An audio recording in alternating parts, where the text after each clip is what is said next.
அந்த ஆற்ற கடந்து எல்லாரும் அடுத்த ஊருக்கு போகணுன்னு போயிட்டு இருக்கும்போது ஆற்ற கடந்து மேலே ஏறிட்டாங்களாம். அப்புறம் குரு சொன்னாராம், நம்ம 6 பேர் வந்தோம்ல, எல்லாரும் அது சரியா இருக்காங்களா அப்படின்னு சொல்லி மூடனை விட்டு என்ன சொன்னாராம். அப்போ மூடன் என்ன பண்ணாராம், எண்ணி பார்த்தாராம்.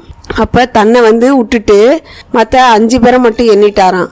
எண்ணினோன்னு 5 பேர் மட்டும் தான் இருந்தாங்களாம். அதனால அந்த ஆறு பொல்லாத ஆறா இருக்கு குருவே, நம்மள ஒருத்தரை யாரையோ முழுங்கிடுச்சு அப்படின்னு சொன்னோன்னே குருவுக்கும் ஒரே சந்தேகம் வந்துருச்சு.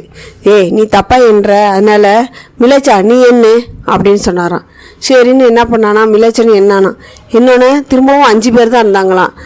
உங்களெல்லாம் நம்பி பிரயோஜனமே இல்லை, அதனால நானே என்ற அப்படின்னு சொல்லிட்டு குரு என்ன பண்ணாராம், அவரும் அதே மாதிரியே தன்னை விட்டுட்டு மற்ற எல்லாரையும் யாரும் 5 பேர் தான் இருந்தாங்களாம். அட கடவுளே, இந்த ஆறு யாராவது ஒருத்தர் முழுங்கி தான் இருக்கும் போல இருக்கு, அதனால நமக்கு ஒரே பயமா இருக்குடா, என்னடா இப்படி பண்ணிட்டோம் அப்படின்னு சொல்லி புலம்பிகிட்டே இருந்தாராம்.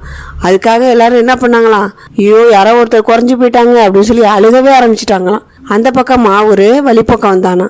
அவன்கிட்ட நாங்கள் இந்த ஆற்றை கடந்து வரும் பொழுது எங்களில் ஒருத்தரை ஆறு முழுங்கிருச்சு, அதனால நாங்கள் 6 பேர் வந்தோம், ஆனால் 5 பேர் தான் இருக்கோம், நீங்கள் ஏதாவது கண்டுபிடிச்சி சொல்லுங்களேன் அப்படின்னு சொன்னோன்னே, சரி நான் உங்களுக்கு கண்டுபிடிச்சி தரேன், ஆனால் நீங்கள் என்ன செய்யணும், அதுக்கு 100 ரூபாய் எனக்கு காசு கொடுக்கணும் அப்படின்னு சொன்னானே.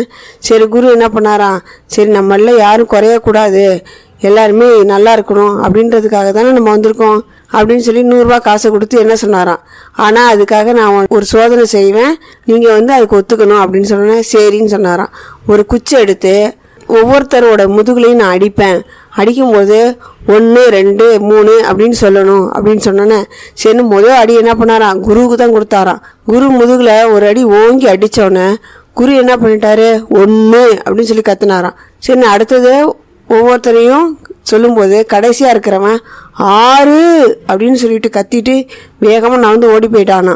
சொன்னோன்னே, சரி இதான் 6 பேர் தான் இருக்கீங்களே, அதனால தான் நான் இந்த மாதிரி அடி கொடுத்து உங்களை என்னன்னு உங்களோட அறியாமையினால நீங்கள் இப்போ 100 ரூபாய் இழந்துட்டீங்களா பார்த்தீங்களா அப்படின்னு சொல்லிட்டு அந்த வழிப்பக்கம் என்ன பண்ணானா, அவனோட வழியை பார்த்து போயிட்டானா. சரி வாங்கடா, நம்ம இனிமையாவது புத்தியாக பிழைக்கிறதுக்கு பார்ப்போம் அப்படின்னு சொல்லிட்டு இந்த குரு என்ன பண்ணாராம், அடுத்த ஊருக்கு பயணத்தை தொடர்ந்து போனாங்களாம்.